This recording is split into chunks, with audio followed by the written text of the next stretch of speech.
ये मेरा आज का आखिरी सवाल रहेगा जी पूछिए। और ये बहुत महत्वपूर्ण भी है बहुत लोगों के लिए, जी क्योंकि आज की डेट में डाइवोर्स बहुत हो रहे हैं।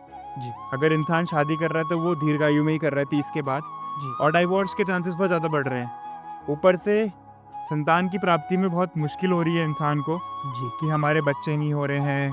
सब इस समस्याओं से जूझ रहे हैं। 60% ऑफ द पीपल आज इस प्रॉब्लम को फेस कर रहे हैं इंडिया में। जी तो इस समस्या का समाधान है? निश्चित रूप से है। मैंने पूर्व में ही कहा, इस ब्रह्मांड में ऐसी कोई समस्या बनी नहीं जिसका समाधान श्रीमद् भागवत में अथवा हमारे नारायण कवच में और नाम मंत्र में न हो, है ना। निशुल्क समस्या एक है, हार्दिक जी, एक ही समस्या है। हाँ अच्छा, मैं आपसे एक इस प्रश्न के उत्तर में एक क्रॉस क्वेश्चन कर रहा हूँ। जी। अगर आपके सामने जल रख दिया जाए और हीरा डायमंड रखा जाए, हाँ। और पूछो दोनों में से महंगा कौन सा है, प्राइस के हिसाब से, हाँ। कौन सा महंगा है? हीरा। हीरा। बहुत बढ़िया। तो हीरा है करोड़ों रुपए में आएगा इतना सा, और जल तो 10 रुपए में, हमारे गंगा जल तो फ्री है, फ्री। कोई भर लो। लेकिन आप बताइए, जब रेगिस्तान में कहीं आपको प्यास लगी हो और दूर दूर तक जल ना हो, तो उस समय आपको पानी चाहिए या हीरा चाहिए? पानी ही चाहिए। और जीवन भर अगर आप हीरा ना भी मिलो, कोई फर्क पड़ेगा? नहीं। जीवन भर नहीं। आपके समग्र जीवन में प्रथम से लेके अंतिम श्वास तक अगर आपने हीरा टच नहीं किया, हाँ। तो आपको कुछ फर्क पड़ेगा? नहीं। और जल के बिना आप रह सकते हैं? बिल्कुल नहीं, जल ही जीवन है। जल ही जीवन है। उसी प्रकार भगवान का नाम ही जीवन है। समस्या ये है कि लोग सोचते कि धन तो खर्च किया ही नहीं। अरे भाई, जब तक 20,000 का नग न पहने, जब तक 20,000 का कोई गले में ताबीज न पहने, तब तक हमारी समस्याओं का समाधान होगा कैसे? उनको तो ऐसा लगता है। और मैं कहता हूं कि नाम बिल्कुल निःशुल्क है। अभी आपने जो प्रश्न किया कि एक तो 30-35 वर्ष की आयु में महाराज विवाह हो रहे हैं, तो इतनी लंबी आयु में विवाह हो रहे हैं तो संतान प्राप्ति में कठिनाई आना स्वाभाविक ही है। कुछ प्रारब्धवश कर्म का फल भी है, पितृदोष का कारण भी है, हाँ जी। कुछ क्रूर आदि की कोई कारण हो सकता है। हाँ जी। लेकिन जैसे नारायण कवच का 18वां श्लोक इस प्रश्न का उत्तर भी है। मैं सुना देता हूं कि धन्वंतरी भगवान पात्व पत्या द्वंदाद भया दिशव निर्जित आत्मा यज्ञस्य लोकादवता जनाता बलो गणात् कोट दोषादिंद्र। इसका मतलब है कि धन्वंतरी भगवान जो आपके शरीर में बैठ, भगवान भगवत गीता में कहते हैं बीजम माम सर्वभूतानाम, मैं प्राणी मात्र के हृदय में बीज बन के बैठा हूँ। तो भैया, जो संतान उत्पन्न करने का बीज भी तो वही सनातन बीज है। तो जो बीज यदि हमारे कर्मवश, यदि वो हमारा कर्मफल नहीं मिलता, तो फिर उस सनातन पुरुष के शरण में जाओ।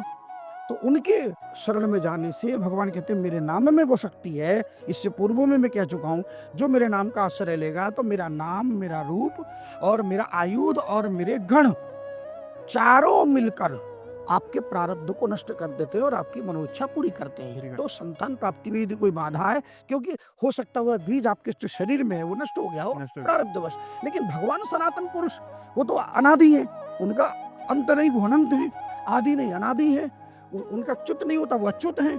इसलिए उस भगवान के नाम का आप आश्रय लें। और मैं एक और बात बताऊं, ये अपने दर्शकों को आप बता दीजिए, भागवत में अष्टम स्कंद का 16वां अध्याय याद रहने के लिए 8 का पहाड़ा याद करें, 8 का माठ 8 दूनी 16 याद रहेगा।